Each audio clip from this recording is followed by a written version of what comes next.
బకాయిల కోసం ఆందోళన చేసిన ప్రతిసారి మీకెందుకు ఈసారి పక్కాగా మొత్తం చెల్లించేస్తామని హామీలిచ్చారు.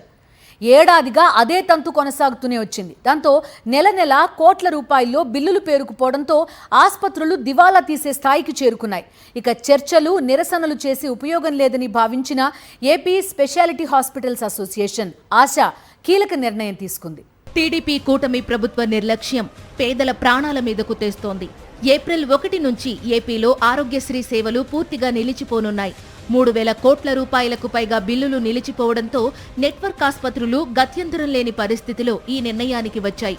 20 నెలలుగా కూటమి ప్రభుత్వం పెట్టిన బకాయిలు 3,000 కోట్ల వరకు పేరుకుపోయాయి. కోట్ల రూపాయల మేర ప్రభుత్వం బకాయిలు పెట్టడంతో ఆరోగ్యశ్రీ నెట్వర్క్ ఆసుపత్రులు దుర్భర పరిస్థితులను ఎదుర్కొంటున్నాయి. ఫలితంగా మందులు, ఇతర సామాగ్రిని సరఫరా చేసే వారికి బిల్లులు చెల్లించలేని గడ్డు పరిస్థితుల్లో ఆసుపత్రుల యాజమాన్యాలు ఉన్నాయి. పెండింగ్ బిల్లులు చెల్లిస్తే తప్ప ఆయా నెట్వర్క్ ఆసుపత్రులకు మందులు, ఇతర సామాగ్రి అందించలేమని సరఫరా సంస్థలు నోటీసులిచ్చాయి. మూలిగే నక్క మీద తాటిపండు పడ్డట్టు ఓవర్ డ్రాఫ్ట్ దాటిపోవడంతో బ్యాంకులు సైతం ఆయా నెట్వర్క్ ఆసుపత్రులకు అప్పులిచ్చే పరిస్థితుల్లో లేవు. ఇక ఆసుపత్రుల్లో పనిచేసే వైద్యులు, సిబ్బంది సంగతి సరే. వీరికి 2-3 నెలల జీతాలను ఆయా ఆసుపత్రుల యాజమాన్యాలు బకాయిలు పెట్టేశాయి.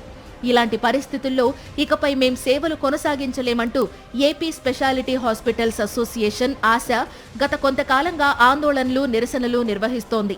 అయినా ప్రభుత్వం నుంచి ఎలాంటి స్పందన రాలేదు. బకాయిలపై కూటమి ప్రభుత్వానికి ఎన్నిసార్లు వినతి పత్రాలు ఇచ్చినా నెట్వర్క్ ఆసుపత్రులను కనీసం పట్టించుకోవడం లేదు. ఈ నేపథ్యంలో విసిగిపోయిన ఆంధ్రప్రదేశ్ స్పెషాలిటీ హాస్పిటల్స్ అసోసియేషన్ కీలక నిర్ణయం తీసుకుంది. గత్యంతరం లేని పరిస్థితుల్లో ఆరోగ్యశ్రీ సేవలను ఏప్రిల్ 1 నుంచి పూర్తి స్థాయిలో నిలిపివేస్తున్నట్లు ప్రకటించింది.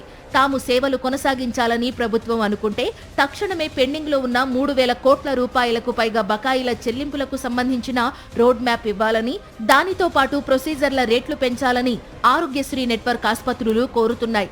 దీనికి కూటమి ప్రభుత్వం ఎలా స్పందిస్తుందో వేచి చూడాలి.